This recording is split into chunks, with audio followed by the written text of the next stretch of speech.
You believe in Jesus and you're Jewish? If you knew biblical Hebrew, if you only knew the Hebrew Bible, if you could read it in the original language, then you would know that Jesus can't be the Messiah. And that was something I took as a deep challenge. And then my investigation went from a bachelor's degree to a master's degree to a PhD to the beginning of a second PhD. And the more that I studied the Hebrew Bible, the more I studied how the New Testament is reading the Old Testament, the more I realized that Jesus is the Messiah. I grew up in New Jersey, very well aware of our Jewish identity. I do remember that whenever my dad was really, really angry, the worst thing he could ever say was Jesus Christ. My mom started to become more and more spiritual, and she started to read the Bible. She started to read the Old Testament, what we called it, or the Hebrew Bible. She became more and more curious intellectually with Jesus.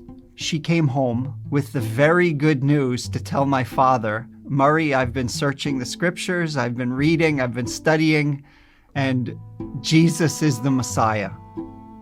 My father started to cry. He said, I thought I married a Jew. How could you betray our people? How could you do this? Please tell me, why do you believe in Jesus? But please don't show me the New Testament, because of course we knew Christians hate Jews, Christians believe in the New Testament must be anti-Semitic. As she read to him Isaiah 53, my father got very angry. And he stopped her and he said, I told you, Lorraine, I don't want to hear the New Testament. And she stopped and she said, well, Murray, this is our side of the book. This is not the New Testament. This is a prophecy from 700 years before Jesus was born. Well, my father was in shock. Over the next several months, something very strange had happened in our family. So suddenly, up until that point, my mom and dad felt very insistent upon sending me to Hebrew school. They were very clear about our Jewish identity, and now suddenly they start to talk to me about Jesus, and it was very confusing to me. I didn't understand. I thought that my mom and dad had an identity crisis. Something definitely was wrong with them. And I remember them bringing me to a service.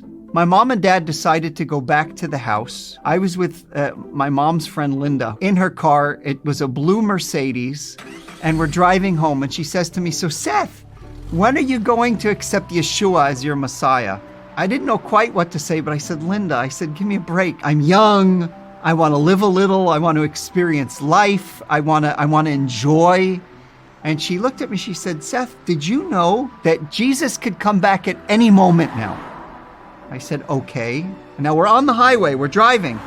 She said, he could come back at any moment. And I said, okay, so what?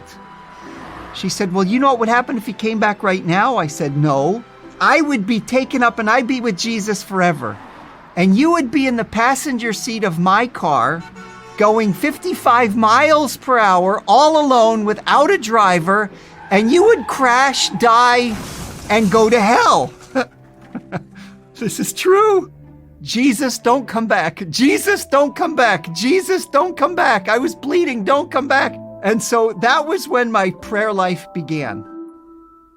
I had very, very serious childhood asthma. I was on heavy medications. One of the medications I was on was called prednisone.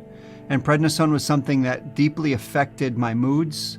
It also affected my shape. I remember looking in the mirror, and I was fat. My face was swollen up. It was red. I already believed in my heart of hearts that I was an ugly kid. I was the ugliest kid in my class. And so I grew up seeing myself as ugly. And then with the prednisone, I just remember detesting myself. There's nothing worse in the world than to look at the mirror and see yourself as ugly. And again, it wasn't just an ugliness of my physical appearance. It was the ugliness of my inability to overcome my own weaknesses, my inability to free myself from sin. I was convinced that God hated me too. And I started to see that I was ugly in God's eyes.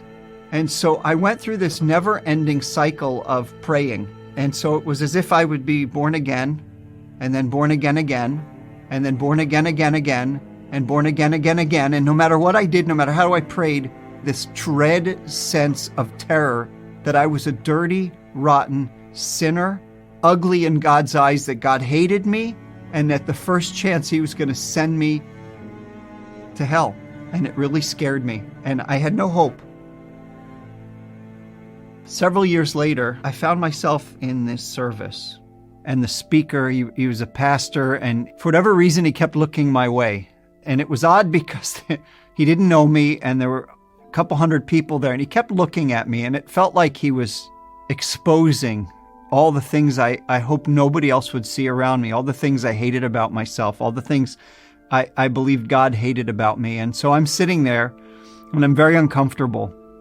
And at the end of the service, I just remember him just inviting people to stand up. I stood up and I looked forward. And it's as if I saw Yeshua waiting for me. And his arms were stretched out. And up until that moment, his arms were always stretched out in anger. He wanted to strike me down. But this time, for the first time, his arms were open. And all he wanted to do was to hug me. All he wanted to do is embrace me. And it was as if I heard, I did this for you. These scars are for you. These wounds are for you. Of course I love you. Of course I accept you. I came for sinners. And I guess it was the first time that I recognized that Yeshua loves sinners.